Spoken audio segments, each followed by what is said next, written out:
বাংলাদেশে বর্তমানে সবচেয়ে আলোচিত ও সমালোচিত নাম কন্টেন্ট ক্রিয়েটর তৌহিদ আফ্রিদি। জনপ্রিয় এই ইউটিউবারকে 24শে আগস্ট রোববার রাত 10:30টার দিকে বরিশালের বাংলা বাজার এলাকা থেকে গ্রেফতার করে পুলিশের অপরাধ তদন্ত বিভাগ সিআইডি।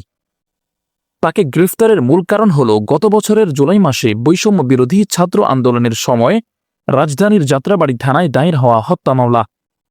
সেই মামলায় মোট 25 জনকে নামীয় আসামি করা হয় এবং আরও প্রায় 150 জনকে অজ্ঞাত আসামি রাখা হয়। মামলায় তৌহিদউদ্দিন আফ্রিদিকে 11 নম্বর আসামি হিসেবে উল্লেখ করা হয়েছে। শুধু তাই নয়, তার বাবা নাসির উদ্দিন সাথীও এই মামলায় গ্রেপ্তার হয়েছেন। এই মামলায় প্রধান আসামি সাবেক প্রধানমন্ত্রী শেখ হাসিনা, দ্বিতীয় আসামি সাবেক সেতুমন্ত্রী ওবায়দুল কাদের, আর তৃতীয় আসামি পুলিশের সাবেক আইনজীবী আবদুল্লাহ আল মামুন।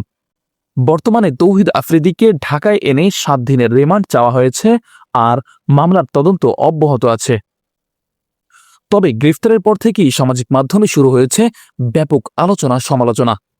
কেউ কেউ বলছে জনপ্রিয়তা কাজে লাগিয়ে তিনি বিতর্কিত কর্মকাণ্ডে জড়িয়ে পড়েছেন। আবার অনেক কন্টেন্ট ক্রিয়েটর সামনে এনে বলছেন তাদের গোপন নির্যাতনের কাহিনী, যেগুলো নাকি তৌহিদ আফ্রিদির জনপ্রিয়তা ও রাজনৈতিক প্রভাবের আড়ালে এতদিন চাপা ছিল। ফলে একদিকে তার বিপুল সংখ্যক ভক্তরা দুঃখ ও অসহানুভূতি প্রকাশ করছেন, অন্যদিকে সমাজের একাংশ কঠোর সমালোচনা করছে।